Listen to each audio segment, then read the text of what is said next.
7-10. That's 27 unanswered for the Commanders, who improved to 3-2. The Chargers, back-to-back L's. Got to get something sorted.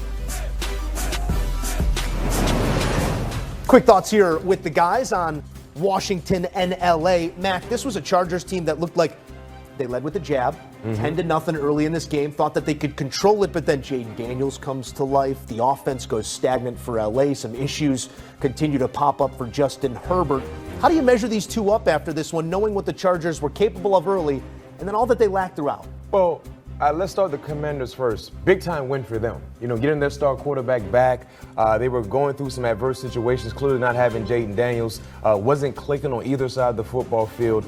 This was a big moment for them on the road against the Chargers. As you mentioned, Joe, they lost last week, so they were trying to bounce back as well, and they took care of the business. I really believe the Commanders, they're a playoff caliber team. They have to stay healthy. Now let's transition to the home team.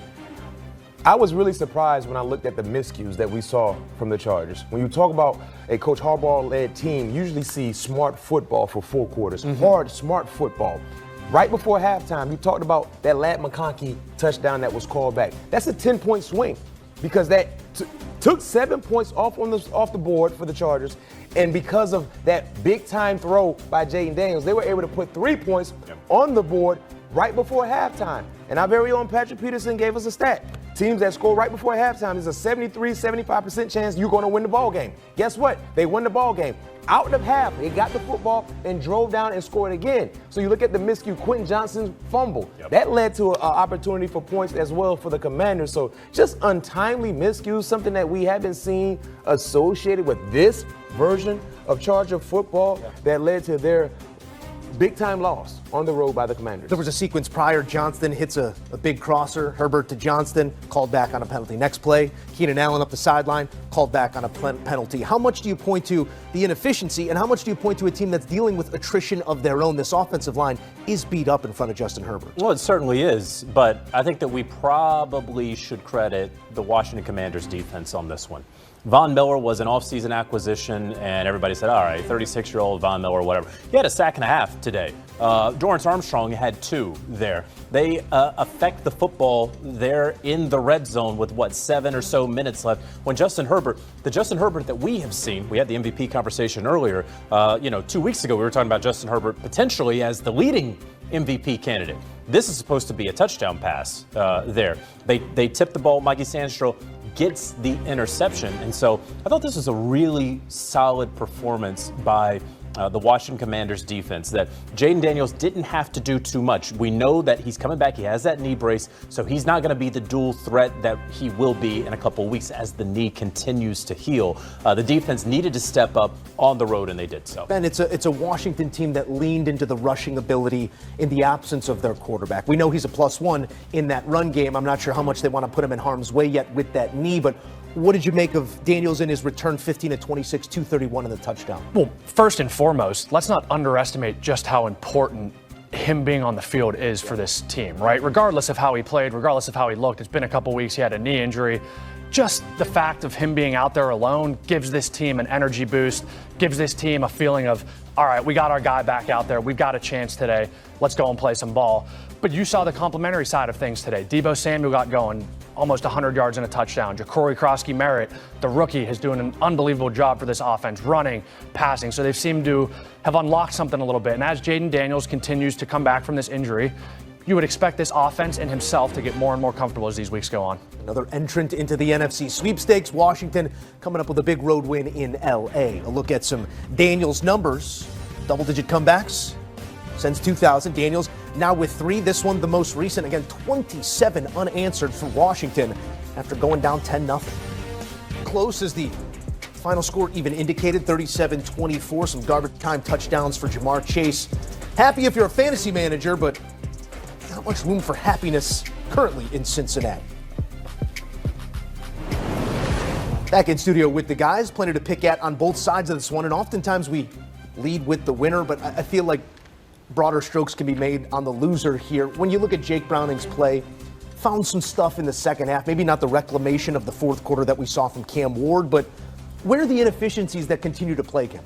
the Bengals offense, they've just started really, really slow the last 2 weeks. Last week against the Broncos, today against the Lions. They got behind the chains, some self-inflicted penalties, whatever it may be. Jake Browning, just speed up your process a little bit, take completions earlier in the game, give your offense a chance to stay on the field. They're undermanned on defense a little bit. Feels like they're reeling a little bit on offense. So for him, play with inside yourself. Not every play needs to be a home run ball, right? It's the NFL. Sometimes the best thing is just taking a completion, letting your guys go make plays for you. So I think this Bengals offense, this Bengals team just in general needs to start a little bit quicker coming out the gates. JJ, I only pose it that way because we talked about the fourth quarter performance for the Titans, maybe taking some heat off of Coach Callahan. The second half, fourth quarter performance here for Jake Browning, does it take any heat off of those questioning why he's currently QB1 in Cincinnati? And if not Browning, where might they be looking? I think the questions are going to have to continue. I don't think there's any doubt about it because truly, even though the final score indicated that the Cincinnati Bengals could have made a game of this, they did not. The Detroit Lions, who we all could see in the NFC Conference Championship game, if not the Super Bowl, were in complete control of this game, in large part because there wasn't good quarterback play on the other side. Too little, too late, of course. And so what do the Cincinnati Bengals do? I reported over the weekend there have been no calls on Russell Wilson with the New York Giants or Kirk Cousins with the Atlanta Falcons. The Cincinnati Bengals are, without question, comfortable moving forward with Jake Browning. They also have Mike White and Sean Clifford on their roster. It's not going to be enough. You're not going to be able to stay afloat in this NFL until mid-December. That's the earliest, really, that Joe Burrow can come back with Jake Browning. That what they believe, Cincinnati believes, is that they're going to get the Jake Browning from 2 years ago that won them a few games while Joe Burrow was out. I think that Jake Browning is not there. The NFL is not going to allow, the defenses aren't going to allow for him to get those victories. And he is making too many mistakes, as Ben has pointed out. And so what's next for Cincinnati? They could get Russell Wilson. He's owed about $1.5 million, and you'd have to give up a day 3 draft pick. It does not appear that they have any interest in doing that. Now, I'm not saying that Russell Wilson's a savior, B-Mac. Yeah. I'm not at all saying that he's going to replace Joe Burrow or anything. But even if you just got to go 500 and hope that maybe you got 6.5 wins by the time you get to mid-December, and you can make it to the playoffs with 8.5, 9 wins, they're not going to be there so long as they have Jake Browning quarterback. And that was the company line after the Burrow injury, is just go 500, however deep that needs to take you till Burrow is ready, right at the precipice of playoff football. But there's no 500 football in this version of the Cincinnati Bengals led by Jake Browning. Mac, he does find some stuff as he targets downfield Jamar Chase, but he also finds 3 interceptions targeting Jamar Chase downfield. So instead, I want to take you to the Detroit Lions, who continue to lead the league in scoring to this point. David Montgomery, one with the arm, one on the ground. Sam Laporta starting to get going. Are you seeing this offense continue to evolve into what we expect it to be?